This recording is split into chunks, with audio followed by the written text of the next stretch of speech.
Eu sou a professora Suzana Luz, sou professora de redação e tenho o grande prazer de estar aqui hoje com o Felipe. Felipe, da onde que vem o Holloway? Então, o Holloway, ele tem uma origem da época do Orkut, né? Eu participava de concursos literários na época do Orkut, comunidades específicas e tal. E aí, uma vez eu usei o pseudônimo MFS Holloway, que era num concurso sobre detetives, e aí eu adotei um pseudônimo que era aqueles pseudônimos que não dizem muita coisa, uma sigla e um nome em inglês. E a galera começou a me chamar de Holloway de lá pra frente, tinha outro Felipe lá, que era o Felipe Falconera, eu fiquei sendo Felipe Holloway. E foi, sei lá, uma tentativa de respeito a essa trajetória, porque o pessoal que me acompanhava naquela época desse grupo de escritores se manteve no Facebook, por exemplo. Então, acho que foi uma forma de linkar passado e presente, assim. Apesar de parecer às vezes um nome que soa meio brega, você fica, tá, mas por que um nome americano não autor brasileiro? Mas, não sei, dentro da minha história eu acho que faz sentido. Faz sentido e eu acho super legal. Eu gosto do Holloway, com certeza. Queria saber como que você tá, porque você trabalhava conosco aqui no curso. Sim. Aí você ganhou o concurso e você falou da sua agenda e eu concordei, lamentando, mas concordei com a sua saída. Sim. Então, mas você sabe que daqui você nunca saiu, né? Os alunos sempre falam em você, te acompanham, sim. Os remanescentes, né, te acompanham. E outros também que ouviram falar do seu trabalho. Como é que você está profissionalmente? Você está bem? Eu tô bem, assim, eu tomei algumas decisões que não se mostraram muito legais em virtude da pandemia, né, mas eu não tinha como saber, mas foram decisões assim, que eu vou desfrutar dos benefícios dela agora no futuro, né? Eu saí do estado, não estava no momento bom para dar aula no estado em 2019, aproveitei o embalo do Prêmio Sesc, a perspectiva de um ano inteiro viajando para fazer um ano sabático mesmo, né? Eu acho que a única coisa que eu estava tentando me comprometer para fazer esse ano era terminar o mestrado e começar a fazer essas viagens. E aí, por conta da pandemia, esse roteiro foi transferido para 2021. Eu estou morando com a minha esposa agora e, assim, tirando as dificuldades habituais da pandemia, né, de você ficar em casa durante um longo tempo e aí aquelas coisas que eram situação de exceção vão virando regra e você vai tendo que ressignificar a sua casa para não enlouquecer ali dentro. Passei muito por isso esses últimos dias. Mas tem sido bom principalmente para a questão literária mesmo. Tenho escrito muito mais. Escrevido é abundante, né? Eu sempre fico. Eu tenho escrito muito mais coisas durante esse período porque as outras responsabilidades meio que entraram em modo pausa, né? Isso está sendo bom. Eu estou escrevendo um livro agora que eu olho para ele e falo, cara, isso aqui é a melhor coisa que eu escrevi, assim, sem falsa modéstia, acompanhando o que eu mesmo escrevo e sabendo quão autocrítico eu sou com uma coisa que nasce. Esse livro que eu estou escrevendo agora é a melhor coisa e, tipo, tá sendo uma forma de tirar algo bom desse período também, né? Olha, eu fico imaginando que para quem escreve livremente, porque é livremente a sua escrita, né? Um advogado não escreve livremente. Ele tem que atender toda uma técnica, né, do peticionamento, das defesas, do vocabulário jurídico. O jornalista também não, tem toda uma técnica para fazer uma boa notícia, uma boa reportagem, um bom editorial. Dissertação, então, para vestibular, para Enem, essas coisas, o que acaba acontecendo? Você tem também toda uma estrutura. Agora, na escrita literária, você está livre. E, na minha opinião, quanto mais livre o poeta, o escritor, o contista, o cronista estiver, melhor. A gente falava sobre isso agora há pouco, né? Eu fiquei preocupado com... Não fique. Na minha opinião, quanto mais livre você estiver, melhor. Agora, eu concordo com você também com o seguinte, a gente tem gostado daquilo que escreve, não é verdade? Porque é um objeto artístico, você é o artista. Se você ficar preocupado com a crítica, o que vão falar sobre aquilo que eu estou escrevendo, na verdade você não teria começado o seu livro como você começou. Exatamente, no entanto. Eu confesso que eu não vou falar do que se trata, porque o objetivo de hoje é instigar as pessoas a lerem o livro do Felipe, O Legado de Nossa Miséria. E eu fiquei assim muito preocupada logo nas primeiras páginas, porque eu procuro não descobrir muito sobre o enredo quando vou ler um livro. Ao contrário de algumas pessoas, que elas primeiro leem sinopse, críticas. Não. Eu gosto de estar ali livre para eu verificar assim, como eu vou perceber, como que eu vou entender essa produção artística. Outras pessoas discordam. Parece que elas fazem todo um histórico antes de ler a obra, não é? Sim. E eu fiquei preocupadíssima com aquele início, né? E eu quero assim, depois você vai falar sobre esse início e quero que você revele para quem está assistindo a gente aquilo que você quiser revelar, tá bem? Não vai ficar ao meu cargo não, certo? Eu li o livro em dezembro, final de dezembro, confesso para você, dentro do carro, indo para Bonito, onde passei o ano novo com a minha família, e eu fui lendo o livro e fui sentindo algumas coisas muito estranhas. Primeiro que eu falei para você que fiquei grata, muito grata, por você ter na dedicatória colocado o nome de algumas pessoas, entre elas estava meu nome, fiquei muito feliz mesmo. Mas depois eu fiquei um pouco preocupada, porque assim, conforme a gente vai lendo o livro, você pode pensar, cara, eu penso bem desse jeito aqui que o narrador está criticando. Até que ponto o narrador está criticando alguém e até que ponto o Felipe está me criticando. Aí, Felipe, eu fiquei muito feliz por gostar de Clarice Lispector e ela não me conhecer, de gostar demais de Graciliano Ramos e ele nunca ter me conhecido, porque aí você faz uma leitura isenta. Ninguém que está ali me conheceu, então não estão falando de mim, mas o Felipe me conheceu. O Felipe assistiu a minhas aulas durante anos, me vendo dar opinião sobre inúmeros assuntos. Até que ponto, Felipe, ali na sua escrita, está o Felipe e até que ponto está o narrador personagem? E os personagens em geral? Muito boa pergunta. Eu acho que de um modo geral, esse livro, ele não foi escrito durante um período muito concentrado de tempo. Então as coisas que inspiraram ele, né, lógico, considerando-se aí que o que inspira um livro às vezes é a realidade, às vezes você acha que a realidade não vai até onde seria mais interessante e estende esse efeito estético ali. Mas para esse livro em particular, para a construção do protagonista e do narrador, foram importantes algumas coisas que eu estava acompanhando na universidade, na minha vida pessoal nessa época. E uma dessas coisas foi uma tendência que eu comecei a sentir, que era de uma crítica muito automática para obras contemporâneas, né? E eu fiz o curso de letras, e em letras eu acho que de 45 para cá eu não vi nada, assim, todas as obras, seja de autores brasileiros ou autores estrangeiros, que eu vi de 45 para cá foram, na maior parte das vezes, da minha carga anterior, o que eu fui fazendo mesmo, porque eu comecei lendo contemporâneos, então contemporâneo para mim é uma coisa que está muito mais próxima do que, sei lá, o barroco, o arcadismo e essas outras escolas, né? Então eu senti um pouco de falta disso, e à medida que eu fui me aproximando da pós-graduação, eu comecei a estudar teorias da literatura mais contemporâneas, né? O pós-estruturalismo francês, o New Criticism dos Estados Unidos. Um cara que me marcou muito foi o David Foster Wallace, que eu falo dele pra caramba, porque ele é um autor contemporâneo que é considerado difícil, mas o trabalho dele com ensaio é um híbrido de filosofia com jornalismo, assim. Então, tipo, ele tem coisas mais palatáveis, mas acabam não chegando pra gente, não chegaram pra mim, pelo menos pela via da universidade.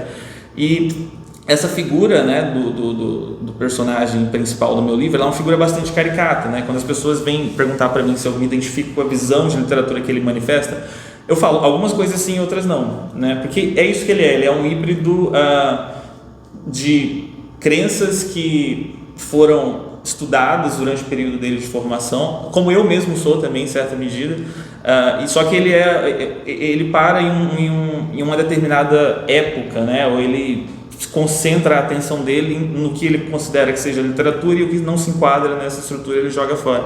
E essa é uma postura que eu fui percebendo conservadora em relação à literatura, pelo sentido simples de ela não ser democrática, né?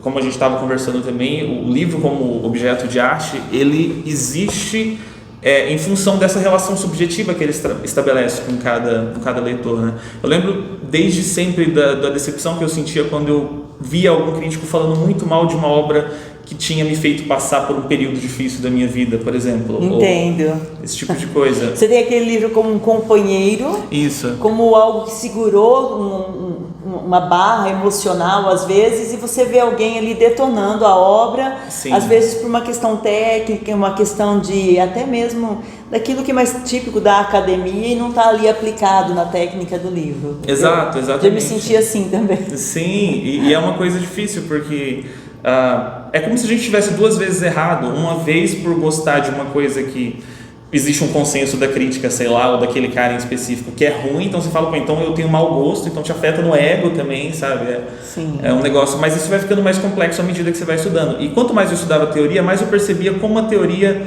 estava baseada em última análise numa convenção. Ah, mas o realismo Cara, mas o realismo passou por várias fases, e o próprio Machado de Assis, ele é pós-moderno pra caramba, ele tem capítulos de livros que são pontos, sabe? Sim, com certeza. E aí esse personagem, então, eu concordo com ele em algumas questões que relacionadas, por exemplo, a uma literatura que às vezes se pretende muito em si mesmada e ela acaba fechando os olhos para o social. E eu acho que a literatura é um negócio que, por ter essa relação subjetiva com os leitores, ela já tem um papel social muito marcado, né? Nem que seja um papel em negativo pela ausência dela, ou do bem que ela poderia estar fazendo. Por falar em ego, falou em ego, né? Uhum. Então eu vou falar uma coisa para o seu ego.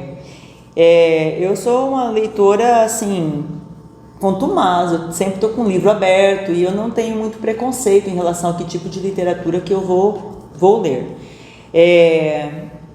Eu fiquei apaixonada pelo seu livro e assustada com ele ao mesmo tempo, porque, repito, eu estava indo para Bonito, estava na estrada. E quando eu comecei a ler o livro, coincidentemente nós paramos num posto para abastecer, banheiro, aquela coisa toda. E eu dei uma olhada ao redor e percebi ali caminhoneiros, mulheres encostadas ali no muro. E eu sou muito observadora, então quando eu desço de um carro no lugar, eu olho primeiro para o ambiente. Eu gosto de olhar para o ambiente, eu gosto de olhar para as pessoas, cumprimentar mesmo os estranhos, não sei se é hábito de professor ou não. E quando eu entrei no carro e continuei a leitura, o personagem vai para um posto. Caramba! Ele vai para um posto na saída da cidade, ele procura se afastar e ele vai atrás, inclusive, de uma situação de prostituição. Sim. Né? E quando eu comecei a ler, eu falei, nossa, acabei de sair de um posto, etc. E, coincidentemente também, quando nós estávamos no meio da viagem, assim que eu terminei de ler o trecho em que um dos personagens sofre um acidente de carro, nós nos envolvemos na estrada num acidente de carro também. Caramba! Então, assim, eu fiquei muito assustada porque eu tinha acabado de ler sobre o acidente no livro e nós nos envolvemos em um acidente. Duas coincidências. Né? Então eu comecei a achar que aquele livro, em relação a mim, ele estava maldito. Sabe filme de terror em que a pessoa está assistindo uma coisa e vai acontecendo ao redor dela? Eu falei, gente, o que está por vir e o que vai acontecer, né? Em razão de nós termos tido o acidente, nós tivemos que parar em Campo Grande, porque nós íamos direto. E quando eu chego em Campo Grande, fui para o hotel, né? Chego lá no hotel, tem um baita de um criado. E aquele criado, eu falei, gente, eu não quero abrir esse criado, porque eu tô com medo de ali dentro ter folhas escritas. E eu ter que me apropriar das folhas escritas do criado. Felipe, que metáfora é essa desse criado? Me fala, porque você não vai me decepcionar e dizer para mim, isso não tem metáfora alguma, é apenas um criado. Então, o criado, a função dele ali, eu acho que eu vi alguém apontando em algum lugar que o criado parecia um elemento do realismo mágico, e eu concordo e não concordo, porque no realismo mágico a gente tem muito personagens reagindo normalmente a situações absurdas, né? E ali eu pelo menos tento colocar um percurso positivista do personagem, descobrindo, questionando a própria sanidade. Isso a gente não vê muito no realismo mágico, né? E aí chega uma hora que ele fala, olha, eu não posso explicar, o conto já está produzido, eu vou mandar porque não tem autor, perguntei para todo mundo da casa, mas eu coloquei o criado ali para ser um elemento que de alguma forma inserisse o elemento matemático na questão, né? Porque à medida que o romance vai se desenvolvendo, a matemática é um negócio que aparece o tempo todo. Sim, com certeza. E me deixou bem confuso, inclusive, mas tudo bem. Exato. É porque assim... Quando eu li pela terceira vez eu não compreendi, eu falei, ponto. Talvez seja feito para não ser compreendido. Clarice, nas suas entrevistas, não fala, eu não compreendo muito bem um conto que eu escrevi uma vez. Cara, se ela não compreendeu o conto que ela escreveu, por que que eu tenho que compreender? Lê. Não é assim que a gente fala para o aluno? Leitura instrumental. Leia. Só lê. Daqui mais uns anos você lê de novo, e de novo. Uma hora você vai entender. Ou talvez não seja feito para ser compreendido. Né? Então, na verdade me causou um pouco de admiração essa questão do início, do final, que algumas pessoas acharam aberto e tal, porque eu tentei fazer esse livro para ele ser fechado de alguma forma, mas admitisse, sei lá, alguma margem de manobra de interpretações ali. Então, a primeira vez que eu estou falando isso, eu acho, o que rege o livro, para mim, assim, é o fato de que o livro tenta se construir como um problema matemático. Então, os 3 personagens principais, que são o crítico, o matemático e o escritor, não têm nomes porque eles corresponderiam às incógnitas, né? Com certeza. E aí, à medida que o livro vai passando pelas tentativas dos 3 personagens fracassados de, sei lá, ser bem-sucedidos estético ou eticamente, né? O crítico se sente uma farsa, o que também é uma característica muito até clichê do crítico, né? Eu estava tentando pegar algumas coisas que fossem arquétipos mesmo. O escritor acha que é uma farsa, mas aí tem um elemento fantástico, um cara que era professor de matemática, tentava escrever literatura. Mas eu tentei construir o livro para que ele admitisse 3 possibilidades de autoria para o livro, né? O criado mudo, o crítico e o matemático. Só que tem algumas pistas ao longo do livro que eu tentei espalhar que corroboram a tese de que o autor é um ou outro. Então, tipo, por exemplo, o prólogo dele, a gente tem o crítico recebendo a notícia da morte do escritor, né? Sim. E aí você fica, mas então se ele morreu, ele não deu para fazer todo aquele contrato deles, não deu para estabilizar nada daquilo e tal. Só que tem algum momento que eu coloco o personagem do barman falando que agora eles mudaram a ordem do anunciado nos jornais para anunciar a morte de alguém, né? Que ele fala assim, como assim? Não, porque teve uma jornalista que uma vez foi anunciar uma notícia de morte e começou a rir, porque eles não colocaram a palavra morte no princípio do teleprompter, né? Ela morreu. Inclusive essa é uma situação, depois a gente edita, que ela foi dar a notícia da morte do Lee Edson. Ela começou, o jogador Lee Edson do Vasco morreu hoje. Aí o jornalismo, depois disso, eles começaram a mudar a ordem anunciada. Morreu hoje, fulano de tal. Porque você começa com morreu, você já faz a testa. Exato. Por mais que você esteja adorando, né, a notícia. Exato. Uhum. Aqui no Brasil tem um pessoal que costuma vibrar, né, com o anúncio de morte de alguém. Tem, tal, eu sabe? acho. Funesto, né? Nossa, mal demais. educado e com certeza. Bom, mas vamos...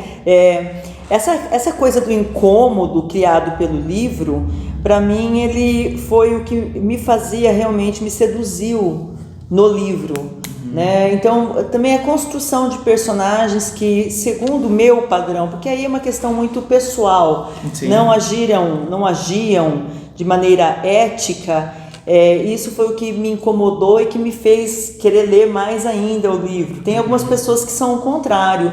Talvez você já pensou que para algumas pessoas aquele início do livro possa ter afastado algum leitor da sua literatura? Hoje eu acredito que sim. Na época que eu escrevi, talvez por estar muito imerso num ambiente acadêmico, que é um ambiente que o protagonista, né, habita ali. Até foi uma estratégia minha para não ter que gastar muito com pesquisa de campo, sabe? Se eu fosse escrever sobre a realidade de um minerador de carvão, ia com ter certeza, que... Exatamente. Ia falar, tem que ler muito lá, porque você não ia lá minerar carvão. Exato. Mas aí a gente, às vezes, acaba tomando uma realidade que pra gente é dada, cotidiana, no curso de letras, de falar sobre teoria, como uma realidade geral, assim. A gente deixa de ver... A gente está dentro da água, mas a gente deixa de perceber que tem uma coisa ali. E aí, quando eu comecei a receber o feedback de alguns leitores falando que acharam muito difícil o livro, eu comecei a ler algumas resenhas do pessoal falando que tiveram dificuldade para ingressar na história e que alguns duvidavam que tivesse história e desistiram antes, isso também acontece. Eu percebi que houve um descolamento ali, talvez da realidade linguística ou teórica, né, dos leitores de um modo geral. Mas isso vai fazer você mudar a sua literatura? Não vai fazer eu mudar se eu for abordar o mesmo universo. Esse livro que eu estou escrevendo agora, por exemplo, apesar dele ter... Eu estou tentando fazer ele como uma frase só, do início ao fim. Só que eu estou tentando fazer isso de uma forma que a estruturação gramatical das frases não atrapalhe, não emperre a leitura. para que o leitor olhe para aquilo e fale, é uma frase enorme, mas eu não estou tendo dificuldade de entender as etapas do raciocínio aqui, né? Certo. Não, conheço bem o Felipe, ele vai fazer isso tranquilamente, tá? Fiquem calmos.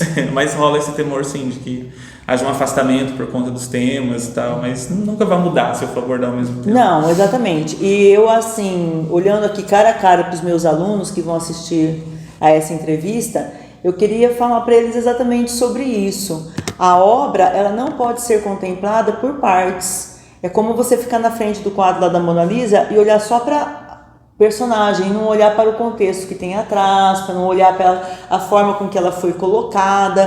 Tem vários ângulos, várias perspectivas. Então, a gente quando vai ler um livro, principalmente um romance que tem um enredo mais longo do que um conto, nós não podemos já começar a julgar a história pelos primeiros momentos, porque o que vem depois é o que há. E também eu sempre ensino isso para eles, né? No momento que você vê que está emperrada a obra, pula ali 2 ou 3 páginas. Nesse momento mesmo da questão da matemática, eu já falei, como eu li 2 ou 3 vezes, falei, não estou entendendo, quer saber? Talvez seja feito para não entender mesmo. Vou para frente. Né? E deu certo para mim, particularmente, né? Sim. E ler com essa mente aberta de que é algo novo. A nossa literatura carece de algo novo. Vou te contar uma experiência minha de Carolina Cursar. Logo que nós instituímos aqui o curso para os pequenos, né? Pessoal de 6º ano, 7º ano, 8º ano, nós nos debruçamos em fazer a apostila nova. E quando Carol Cursar produziu aquela apostila linda, maravilhosa e passou para minha revisão, ela estava lá em casa me ajudando a corrigir a redação e eu falei para ela, Carol, tem uma péssima notícia para te dar. Ela falou, qual? Todos os autores de conto, de crônicas, de poemas que você selecionou aqui estão mortos. Nossa, isso é uma coisa bizarríssima. Todos! Realmente.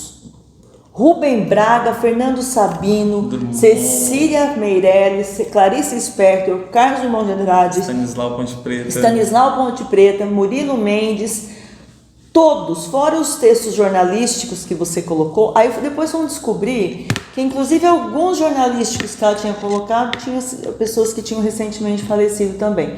Então assim, o que eu quero mostrar? Eu quero mostrar o quanto eu fiquei empolgada com a sua literatura. Se eu tivesse julgado um livro não inteligente, nós dois não estaríamos aqui agora, porque você sabe, me conhece, eu não sou de falsos elogios. E quero dizer também assim, é uma obra linda, nossa. Não, é uma obra inquietante, em que ela me colocou assim nessa situação de... Eu não sou do mundo acadêmico, né? Porque eu me restringi a minha pós-graduação, a minha especialização tanto no curso de letras quanto a minha especialização no curso de direito. Mas eu adentrei aos dois universos aí do mundo jurídico e do mundo das letras, né? E conheço essas personagens que você coloca como arquétipos, inclusive, né? Como tipos. Então eu acho assim que não foi uma obra inquietante apenas para mim que estou fora da academia. Foi inquietante para quem está na academia e deve ser inquietante para todo mundo que está ainda acostumado com aquela literatura em que os personagens são perfeitos e construídos para serem perfeitos, né? Fora o Macunaíma ou o Brás Cubas, que a gente odeia e ama ao mesmo tempo, todos eles mostram a crueza de uma forma tão profunda como você colocou, destacando principalmente o começo, né? Eu estava falando com você antes da gente começar sobre a questão da literatura fantástica. Então agora se prepare porque eu quero fazer uma pergunta que eu acho interessante. Eu sinto também nos livros que eu tenho lido livros principalmente os que são publicados atualmente, que são feitos por jornalistas, não tanto pelo pessoal da literatura, mas por jornalistas que falam, tem uma história aqui, vou contar. E que não fogem muito do lugar comum, isso me entristece muito. Porque você vai com uma expectativa, e eu leio até a última página, eu não abandono. Às vezes eu até coloco ali de lado, começo a ler um outro livro, falo, deixa eu dar continuidade naquela história, vou dar mais uma chance e vou até que eu realmente termine. Então, o que eu tenho sentido na nossa literatura brasileira ultimamente? As pessoas parecem que ignoram que existe internet, porque ninguém fala dos bafões que a gente dá em WhatsApp. Parece assim que a internet é algo que não pode estar nos livros escritos, como se fossem universos paralelos. Eu acho isso ridículo, porque faz parte da nossa vida. Mas sinto também que o pessoal tem abandonado aquela literatura fantástica, que marcou muito ali a década de 70, Sim. se você for olhar bem, né? Sim. Aquela coisa assim meio esotérica, parece que é pecado acreditar no além, né? E de repente você colocou no seu livro ali uma coisa tão crua e real, mas misturado com algo que também é fantástico. Eu achei isso muito corajoso da sua parte e queria que você comentasse um pouquinho sobre isso. Excelente pergunta. Primeiro eu queria pontuar, e eu acho que tem muitos aspectos disso que você falou que tem ramificações que eu percebo também muito fortes na literatura atual. Primeiro, essa questão do não uso de elementos da nossa realidade nas obras. Eu acho que, de uma forma geral, a gente tem nas artes um movimento de descrença em relação ao contemporâneo, né? Isso acontece há muito tempo, desde as vanguardas europeias. A gente via o desdém com que se olhava, sei lá, o dadaísmo ou quaisquer movimentos estilísticos que não fossem muito colados no real ou que não tivessem alinhados com movimentos históricos que naquela época estavam em ascensão, né? Então, por exemplo, o positivismo, né, a Revolução Industrial trouxeram uma literatura que, de alguma forma, tentava imitar esses procedimentos da ciência para chegar à verdade, né? O Flaubert fazia muito isso, colocando uma coisinha mais poética ali na prosa dele, e você ficava olhando e falava, cara, essa descrição é muito objetiva. Mas aqui está a literatura, sabe? A literatura parecia como uma poesiazinha assim. E aí a gente teve os autores do naturalismo, a gente teve aqueles autores voltados para uma descrição mais crua mesmo do real, né? Uma literatura que era calcada no real. Só que esse movimento passadista de vamos de alguma forma voltar os nossos olhos para os clássicos ou para a realidade, sempre prendeu muito a mão dos autores em relação a coisas que estavam ocorrendo na época deles, né? Isso pode acontecer de duas formas, né? A primeira é quando você deliberadamente, sei lá, você é um escritor que fala que tem uma obra literária que é muito calcada na realidade, mas ignora deliberadamente um evento enorme, sabe? Pois é. Tem esse movimento, tem esse escritor que simplesmente prefere acreditar que o leitor vai considerar o livro dele menor se ele mencionar o WhatsApp, redes sociais. Eu acho que é o medo de ficar datado, na verdade. Mas aí é que tá, se não ficar datado, que arte é essa? Né? É porque o que fica pra gente da arte que a gente gosta, pelo menos pra mim como leitor, não é a forma, sabe? O que ficou para mim de Shakespeare não é o monólogo, não é a estrutura. O que ficou são as reflexões, sabe? É o que é humano, o que me toca ali. Então, todos os acessórios que eu tento colocar no texto para não deixar ele datado, eventualmente esses acessórios vão ficar datados, porque sabe-se lá qual rede social vai ser a mais acessada daqui a um tempo, mas é uma opção sua também simplesmente ignorar isso, porque você estava fazendo um retrato de alguma época em algum Com certeza. A gente estava conversando aqui antes de começar a filmagem, nós estamos falando do Orkut, né? Não, ao contrário, quando você falou o seu nome. Às vezes quando eu falo de Orkut para os meus alunos, eles dão risada, porque soam como algo ultrapassado. Sim. Mas marcou a minha vida. Sim, a minha também. Né? Eu adorava, participava de várias comu, lembra que a gente falava assim, né? Sim, minha primeira namorada conheci no Orkut, sabe? Verdade. Clarice fala por mim, ela fala o que eu gosto, coisas assim, né? Eu participava de todas as comunidades de Clarice Spector, eu participava. E participava de outros também que eu não quero mencionar aqui agora. Não é mais. Deixa pra lá, né? Então, assim, eu não vejo problema algum, ao contrário, eu vejo uma grande homenagem a uma época, você mencionar determinados eventos, né? O que eu me ressinto da literatura atual é que às vezes assim, o autor está indo eu estou com uma vontade de falar de um determinado jornalista, mas eu não vou, a hora que desligar ali eu te conto, tá? Tá. Ele vai no enredo dele e aí ele quer dar uns ares de historicidade para dizer, é um romance que está contextualizado. Aí ele começa, naquela época estava acontecendo tal coisa. Nossa, eu me sinto assim com uma tarja de leitora burra, porque ele precisa parar o percurso narrativo para dizer o que estava acontecendo em termos históricos. Ele não precisa, basta ele inserir o personagem dentro do contexto ali, né? Sim. Mas não, essa técnica às vezes, não senti isso no seu livro, senti que a gente compreende o ambiente que está ali acontecendo ao redor, sem você precisar didaticamente. Achei o livro também bem plástico, porque a cada situação, aquela cena em que eles se encontram em frente ao bar, a marca do copo, ali para mim parecia uma pintura, entendeu? Uma pintura expressionista, uma pintura assim, parecia que eu via até a respiração dos personagens, né?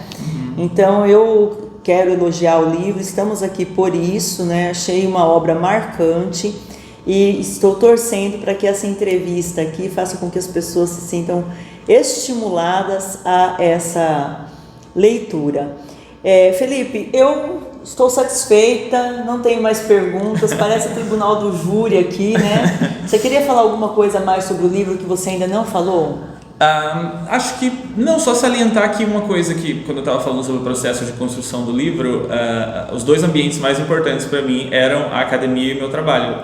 E a parte que mais me inspirava do meu trabalho, assim, em termos literários inclusive, de observar as coisas e tentar formular uma ideia sobre, não só sobre literatura, mas sobre sociedade, sabe? Foi aqui, dando aula para os alunos e interagindo com eles, né? Porque, infelizmente, no contexto de escola pública, onde eu dei aula, tem tanto problema acumulado ali que a parte que de fato constitui o ofício do professor, né? Que é ser esse intermediador ali, de alguma forma direcionador também, porque, né, o ato de selecionar o que se vai passar para os alunos, sim, já é em si um gesto crítico e subjetivo e tal, mas dentro das possibilidades que o Estado oferece, é muito difícil estabelecer esse diálogo com os alunos e não restringir a aula a uma transmissão unilateral de conhecimento, a um negócio meio impositivo.